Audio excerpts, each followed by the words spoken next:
Something in between के 255वें episode में आप सभी का स्वागत है।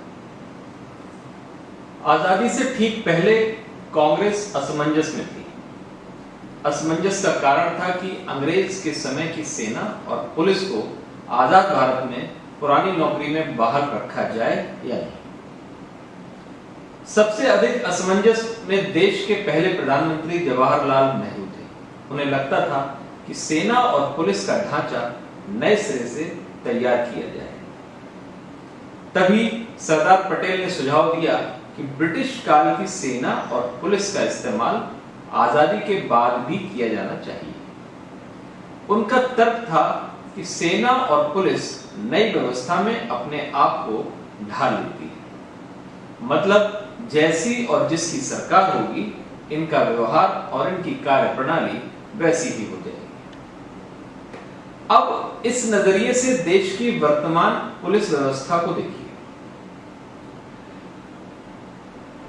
इसकी हालिया उस गोरखपुर कांड से तुलना कीजिए जिसमें पुलिस ने कानपुर के एक प्रॉपर्टी डीलर की हत्या कर दी। न सिर्फ हत्या कर दी बल्कि अपने इस पाप को छिपाने के लिए किसी शातिर अपराधी की तरह नए नए तर्क गढ़े। पहले इस दुर्घटना का रूप देने की कोशिश की। पुलिस ने कहा कि भय के कारण प्रॉपर्टी डीलर किसी ऊंची जगह से कूद गया। इसके कारण उसे गंभीर चोट लगी। जिले के एसपी से लेकर क्षेत्र के डीआईजी तक ने दोषी पुलिसकर्मियों को बचाने की हर संभव कोशिश की। यहां तक कि मृत व्यवसायी की पत्नी को डराने के बाद भावनात्मक रूप से ब्लैकमेल करने का प्रयास किया गया।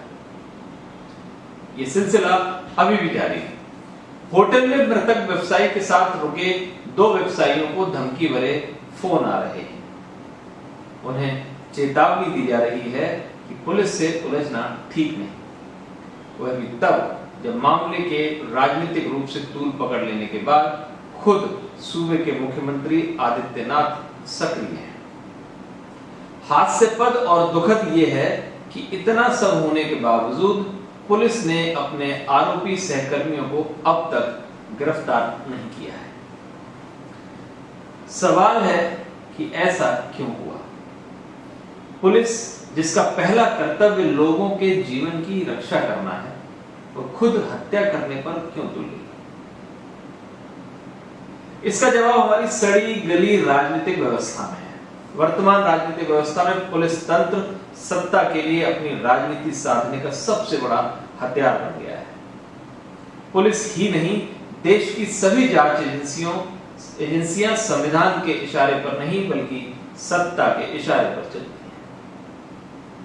हैं। राज्यों में उन पुलिसकर्मियों की पौवारा हो जाती है जिसकी जाति के मुखिया राज्य के सर्वोच्च पद पर बैठते हैं। मतलब जिस जाति का सरकार का मुखिया होगा, आपको उसी जाति के पुलिसकर्मियों का प्रभाव थानों, जिलों और राज्य स्तर की नियुक्तियों में दिखेगा। यही कारण है कि अपने देश में अलग अलग सरकार के समय पुलिस की छवि अलग अलग हो जाती है।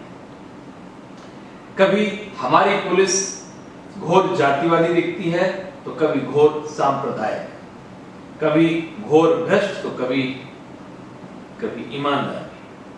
मतलब सारा कुछ इस बात पर निर्भर करता है कि सत्ता में बैठे दल का चरित्र क्या और कैसा है। अब सवाल है कि उत्तर प्रदेश में अब क्या हो रहा है? वहां क्यों पुलिस आए दिन लोगों की जान लेने पर तुली है? इस सवाल का जवाब पाने के लिए आप वर्तमान सरकार के करीब 5 साल के कार्यकाल को ध्यान से देखिए। वर्तमान सरकार ने अपराधियों को ठिकाने लगाने के नाम पर पुलिस को व्यापक अधिकार दे दिए हैं। इसके चलते करीब 5 साल में राज्य में हजारों एनकाउंटर हुए। इनमें से कई एनकाउंटर पर विवाद हुआ। आरोप लगे कि आरोपियों को जिंदा पकड़ने के बाद उन्हें फर्जी एनकाउंटर में मारा गया। जाहिर तौर पर सरकार की ओर से मिली खुली छूट के कारण पुलिस अराजक हो गई। अराजक पुलिस का डंडा कथित अपराधियों के साथ साथ आम नागरिकों पर चलने लगा। वैसे अपने देश में एक संवैधानिक व्यवस्था है। पुलिस अपराध की जांच करेगी, सबूत जुटाएगी, अदालतें पुलिस की जांच और उसकी ओर से जुटाए गए सबूतों के आधार पर अपराधी को सजा देगी। मतलब साफ है, पुलिस का काम महज जांच करने और सबूत जुटाने तक सीमित है। उसका काम न्याय करना नहीं है। न्याय करने का जिम्मा संविधान ने अदालतों को दे रखा है, मगर राजनीतिक व्यवस्था में आई खामियों के कारण पुलिस ने खुद ही सच और झूठ का फैसला करने लगी है।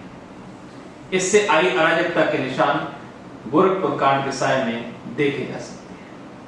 यह उत्तर प्रदेश की वही पुलिस है जिसने हाथरस में दलित युवती की बलात्कार और हत्या के बाद कई नई थ्योरी दी। पुलिस के एक बड़े अधिकारी ने मीडिया में कहा था कि युवती के साथ बलात्कार हुआ ही नहीं। बाद में सीबीआई जांच में खुलासा हुआ कि युवती के साथ सामूहिक बलात्कार हुआ था। इसके बाद युवती की हत्या हुई थी। मगर क्या इस मामले में पुलिस के खिलाफ कोई कार्रवाई हुई?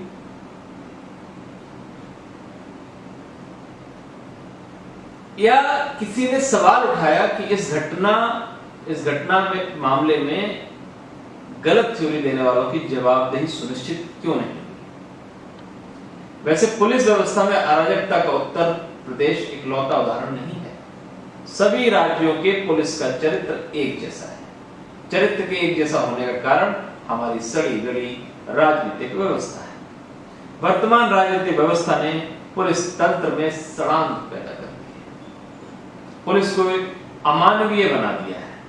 इस स्थिति में तत्काल बदलाव लाने की जरूरत है। सवाल है कि बदलाव लाना सरकार का काम है और सरकार ही नहीं चाहती कि इस व्यवस्था में कोई बदलाव हो। जब तक राजनीतिक व्यवस्था की सोच में बदलाव नहीं होगा तो अलग अलग शहरों और देश के अलग अलग गांवों में गोरखपुर जैसा कांड होता रहेगा। नमस्कार।